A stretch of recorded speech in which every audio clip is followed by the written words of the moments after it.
जालना जिल्ह्यातील सेवली या गावाजवळ एरडेश्वर वडगाव म्हणून आहे. त्यांना 90% कॅन्सरची बिमारी झालेली होती. संभाजीनगरच्या यमचंद दवाखान्यामधून त्यांना काढून दिलं. त्यांना सांगितलं की आता शेवटच्या स्टेप मध्ये आहे, तुमच्या सासूबाईला तुम्ही घेऊन जा. मुलींनी रडून पडून टाकलं. आता माझी आई 2-3 दिवसामध्ये मरणार आहे म्हणून सांगून दिलं. मग आम्ही सांगितलं, म्हटलं एरवी तरी म्हातारी मरणार आहे, ते एरवी मरणारच आहे. मग म्हटलं आपल्या कंपनीचा जसं मला रिझल्ट आला त्याच पद्धतीने म्हटलं आपण सासूबाईला देऊ.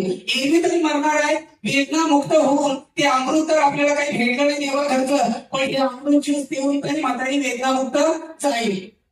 आम्ही सासूबाईला अमृत ज्यूस दिलं, त्याबरोबर आणि पावर बुस्टर सुद्धा दिलं. त्यांना कारण प्रॉब्लेम होतं. सासूबाईंना 15 ते 20 दिवस दिलं, त्यांना चमच्यानी पाणी चालू होतं, त्या झाडाच्या रंगामध्ये होते. 15-20 दिवसांच्या नंतर आमच्या सासूबाई ठणठणीत झाल्या, चांगल्या झाल्या. आज त्या घरातील 5-6 लोकांना स्वतः जेवण बनवून देत आहे. हा रिझल्ट आपल्या नियम